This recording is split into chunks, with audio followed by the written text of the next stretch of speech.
హస్తం పార్టీలో వరంగల్ ఎంపీ అభ్యర్థి ఎంపిక తలనొప్పిగా మారిందట. ఎప్పటికప్పుడు రిలీజ్ అవుతున్న లిస్టుల్లో వరంగల్ పేరు ఉంటుందని భావిస్తున్నప్పటికీ సస్పెన్స్ మాత్రం అలానే కొనసాగుతోంది. ఆశావహంలో సీఎం, డిప్యూటీ సీఎం, మంత్రుల సన్నిహితులు ఉండటంతో అభ్యర్థి ఎవరు అన్నది ఒక క్లారిటీ లేకపోవడంతో లిస్టు పైన ఎదురుచూపులు ఎక్కువయ్యాయట. ఇంతకు వరంగల్ లోక్సభ అభ్యర్థి ఎంపికలో కాంగ్రెస్ పార్టీ చేస్తున్న కసరత్ ఏంటి? అభ్యర్థి ప్రకటన జాప్యానికి అసలు కారణమేంటి? Let's watch.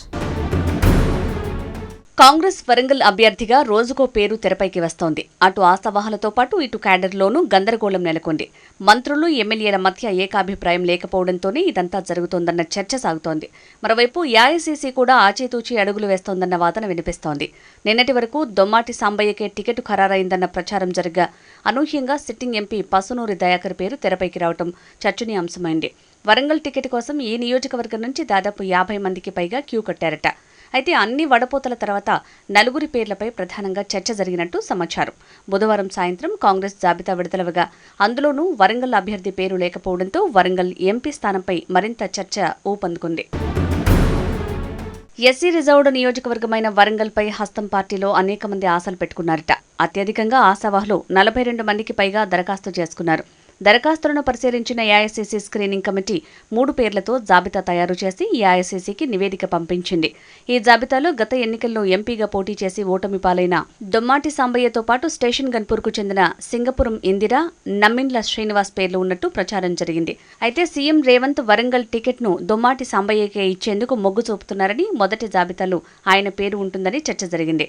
కానీ అనూహ్యంగా జిల్లాలోని పలువురు ఎమ్మెల్యేలు, మంత్రులు మరో 2-3 పేర్లను సూచిస్తూ ఏఐసీసీ అగ్రనేతలకు లేఖలు ఫ్యాక్స్ చేశారు. దీంతో తొలి జాబితాలో వరంగల్ టికెట్ను పెండింగ్లో పెట్టింది. ఈ నేపథ్యంలో బీఆర్ఎస్కు చెందిన ఎంపీ పసునూరి దయాకర్ కాంగ్రెస్లో చేరటంతో సమీకరణలు ఒక్కసారిగా మారిపోయాయి. దీంతో టికెట్ ఎవరికి దక్కుతుందో అనే ఉత్కంఠ మరింత ఎక్కువైంది. అభ్యర్థిత్వం కోసం అనేక మంది ఆశావాహులు ఎవరి ప్రయత్నాల్లో వారుండగా రాష్ట్ర మంత్రులతో పాటు ఏఐసీసీ అగ్రనేతలు కూడా తమ అనుచరులకు టికెట్ ఇప్పించుకునేందుకు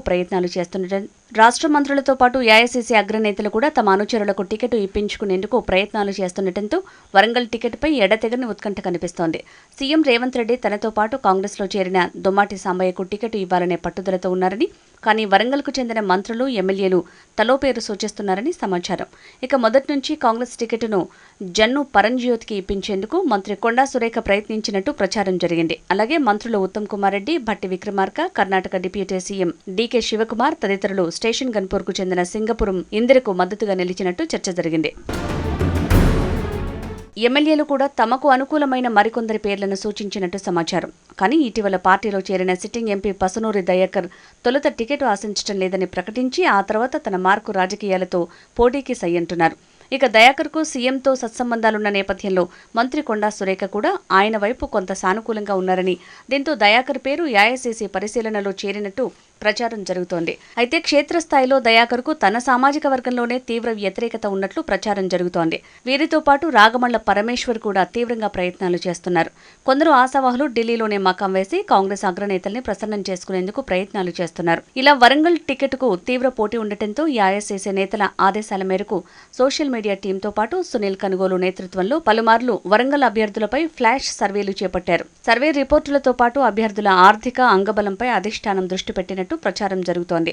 ఎన్నికల్లో పార్టీ గుర్తుతో పాటు అభ్యర్థి బలం, బలహీనతలు కూడా ప్రభావం చూపే అవకాశం ఉండటంతో వరంగల్ అభ్యర్థి ఎంపికపై కాంగ్రెస్ అధిష్టానం ఆచితూచి వ్యవహరిస్తోందన్న చర్చ జరుగుతోంది. ఇప్పటికీ వరంగల్ ఎంపీ సీటుకు బీఆర్ఎస్ అభ్యర్థిగా కడియం కావ్య ఖరారు కావడంతో ఆమె ప్రచారం కూడా ప్రారంభించారు. ఇక బీజేపీ అభ్యర్థిగా ఇటీవల పార్టీలో చేరిన ఆరూరి రమేష్కి టికెట్ ఖాయమవడంతో ఆయన కూడా పార్టీలోని కీలక నేతలను కలిసి మద్దతు కోరుతున్నారు. ఇక కాంగ్రెస్లో మాత్రమే అభ్యర్థి ఎంపిక సవాల్గా మారటంతో టికెట్ ఎవరికి దక్కుతుందో అన్న ఉత్కంఠ కనిపిస్తోంది. సీఎం రేవంత్ రెడ్డితో పాటు వరంగల్ పార్లమెంటు ఎన్నికల ఇన్ఛార్జ్ మంత్రి కొండా సురేఖ సూచించిన వారికి అధిష్టానం మొగ్గు చూపుతుందా, లేదంటే మంత్రులు, ఏఐసీసీ నేతలు సూచించిన అభ్యర్థి వైపు కాంగ్రెస్ మొగ్గు చూపుతుందా?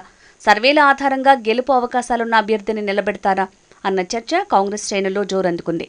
మరి వచ్చే జాబితాలో అయినా వరంగల్ అభ్యర్థి ప్రకటన ఉంటుందో లేదో చూడాలి.